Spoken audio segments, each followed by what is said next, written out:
Hello everyone, myself Dr. Vraj Patel, orthopedic first year resident. Today I am going to tell about intramedullary nailing and its principle. The contents in the slides are of presenter's personal knowledge only. The content is intended for purely basic education sharing.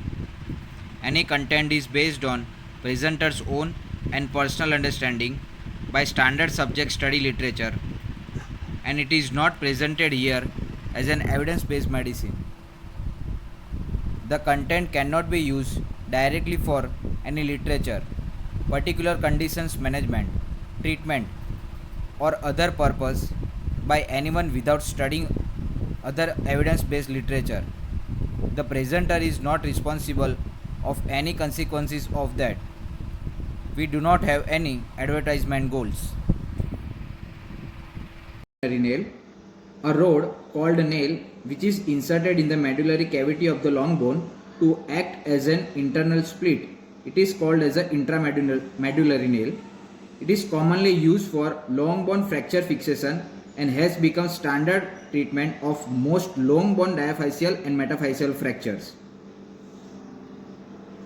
To understand intramedullary nailing and its principle, I would like to explain first regarding the fracture fixation. Fracture is stabilized mostly by the compression system and the splinting system. Intramedullary fixation belongs to the internal splinting system.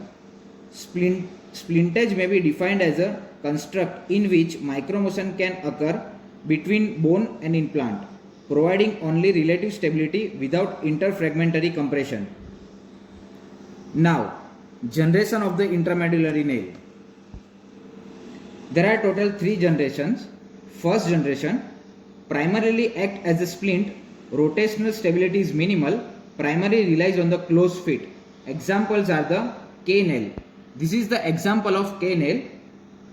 The other example of the first generation nail is V nail. The second generation nail is improved rotational stability due to locking screw. The example is Russell Taylor nail. Third generation nail, nails with various design to fit anatomically as such as possible to add the insertion and stability. Examples are nails with multiple screw, multiple fixation system. Now we are discussing about different type of shape of the cross section of the shape of the intramedullary nails. First, A is Schneider, B diamond, C Samson fluted, D Kirchner, E Rush, F Ender, G Mondi, H Halloran, I Hookstep, J AO, K Grosskampfe, L Russell Taylor. The cross-sectional shape of the nail diameter determines its bending and torsional strength. Circular nail has polar moments of inertia proportional to its diameter. In square nail, it's proportional to the edge length. What is polar moment of inertia? It is resistance of the structure to torsion or twisting force. Nail with sharp corner or fluted edge has more polar moments of inertia.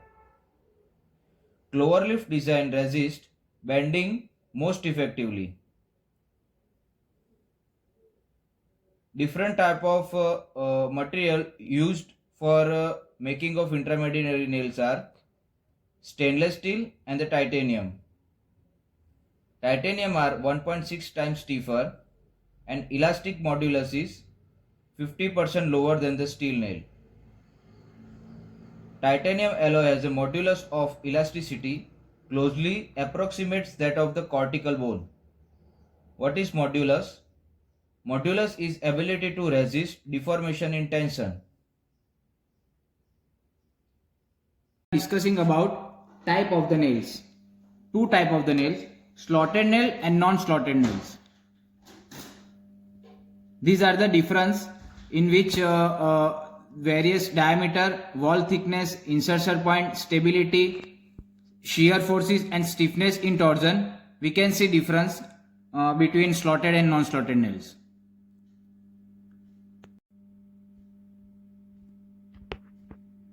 Now we will discuss about basic methods of intramedullary pinning, in which two methods, 3-point compression and second one is bundle pinning.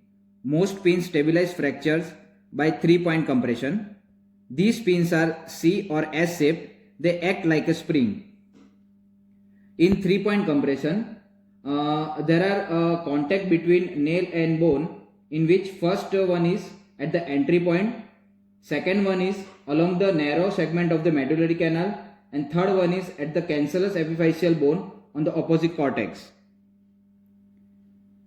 We insert many pins into the bone until they jam within the medullary cavity to provide compression between the nails and the bone. Both technique, 3-point compression and bundle pinning, should more intramedullary splinting than rigid fixation. Bending movements are neutralized, but telescoping and rotational torsion are not prevented with this technique. Nail is pre-curved to achieve 3-point fixation, where the required pre-curve should be approximately 3 times the diameter of the long bone at its narrowest point. Part of the biomechanical stability is provided by the intact muscle envelope surrounding the long bone. 2 nails of the same diameter and similar pre-bend to be used. Commonest biomechanical error is lack of internal support. Now we will discuss about biomechanics of the interlocking intramedullary nail. When we placed interlocking intramedullary nail into the fractured long bone, intramedullary nail acts as an internal splint with load sharing characteristic. Various types of load act on the intramedullary nail like torsion, compression, tension and bending. Physiological loading is a combination of all these forces. Nail cross section is round, resisting loads equally in all the directions, whereas the plate cross section is rectangular, resisting greater loads in one plane versus the other. The amount of load borne by the nail depends on the stability of the fracture implant construct. This stability is determined by nail characteristic, number and orientation of the locking screw, distance of the locking screw from the fracture site, reaming or non-reaming, quality of the bone. Intramedullary nails are assumed to bear most of the load initially, then gradually transfer it to the bone as the fracture heals. Now we will discuss about different type of lengths. Total nail length and working length. What is total nail length? It is the total anatomical length which is used during the intramedullary nailing. What is working length? Length of the nail spanning the fracture site from its distal point of the fixation in the proximal fragment to the proximal point of the fixation in the distal fragment. In this picture, we can see the red arrow line which describes as a working length. Working length is affected by various factors: type of force, type of fracture, interlocking and reaming. Bending stiffness of a nail is inversely proportional to the square of its working length, and the torsional stiffness is inversely proportional to its working length. So, shorter the working length, stronger the fixation. Medullary reaming prepares a uniform canal and improves the nail bone fixation towards the fracture. Thus, it reduces the working length. Now, what is static locking? When screw placed proximal and distal to the fracture site, this restricts the translation and rotation of the fracture site. What are the indications in which we have to use static locking? A comminuted fracture, spiral fracture, pathological fracture, fractures with bone loss lengthening and shortening, atropic non-union. Static locking achieves the bridging fixation through which fracture is often held in the distraction. Now we will see about the dynamic locking. Dynamic locking achieves additional rotational control of the fragment with large medullary canal or short epimetaphyseal fragment. It is effective only when the contact area between the major fragment is at least 50% of the cortical circumference. What is dynamization? It is to dynamize the interlock nail by removing the locking screw.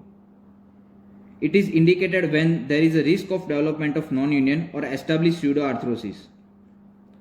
The screws are then removed from the longer fragment, maintaining the adequate control of the shorter fragment. What are the disadvantages of the dynamization? It causes premature removal, may cause shortening, instability and a non-union of the fracture. Now we will discuss about the polar screw. When malalignment develops during nail insertion, placement of the blocking screw and nail reinsertion improves the alignment. It is most reliable in proximal and distal shaft fracture of the tibia. A posteriorly placed screw prevents anterior angulation and the laterally placed screw prevents the valgus angulation. So we can conclude that nailing without locking are used for the stable fixation and locked intermedullary nailing are used for the unstable fractures where axial and rotational stability has to be achieved. This is the long proximal femoral nail. This is the short proximal femoral nail. The proximal femoral nail, long proximal femoral nail has the anterior bow which corresponds to the shaft of the femur. The proximal end has the 2 hole and the distal end has the 2 hole. The proximal end has 2 hole which corresponds which is mainly used for the insertion of the cancellous cannulated screw in the neck and head of the femur.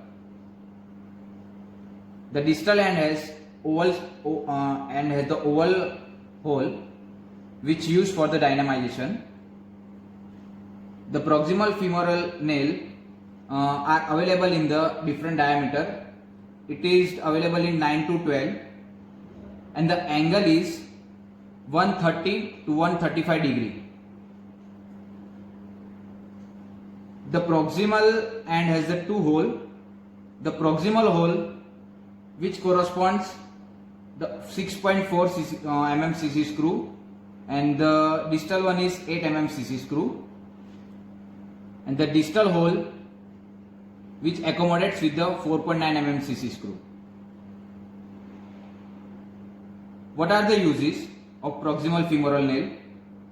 It used in the intertrochanteric fractures and subtrochanteric fracture of the femur.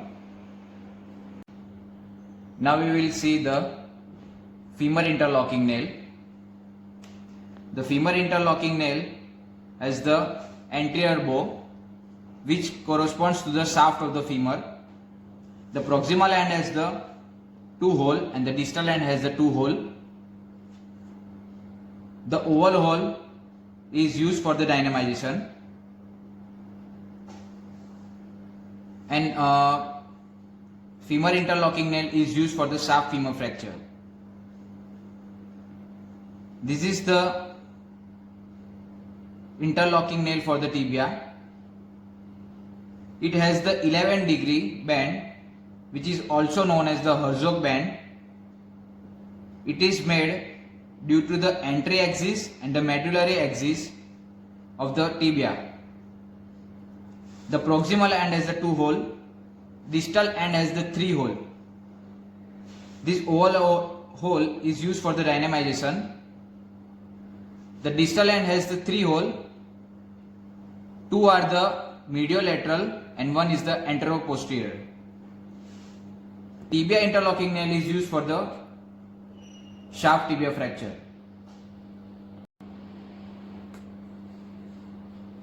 This is the Anders nail. It is flat, pre-bent, C-shaped nail, 4.5 mm in diameter. The leading portion of the nail forms the smooth curve with a blunt bevel tip. The driving end terminates in a flattened eyelet.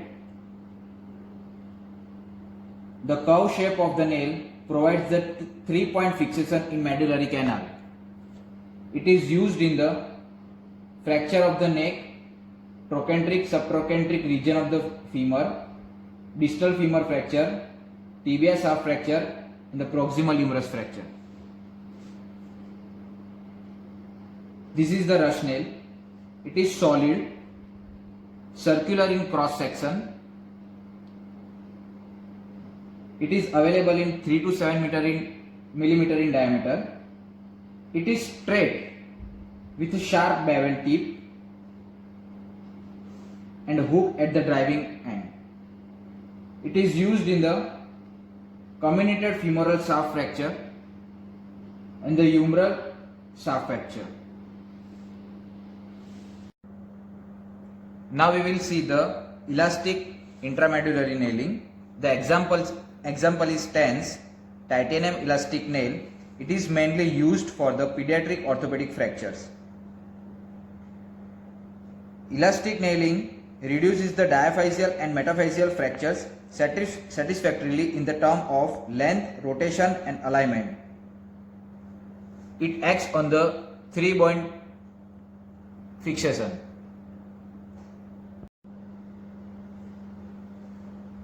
These are the square nails, which is square in the cross section. It is used for the forearm bone fractures. This is used in the ulna and this is used in the radius. The ulnar square nail, the end is pointed, and in the radius square nail, it is blunt and slightly curved.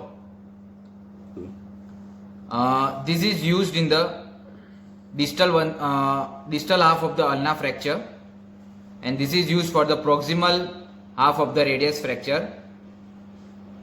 Today, used at the square nails is not routine practice because the forearm bone has the anatomical reduction is must and poor rotational stability.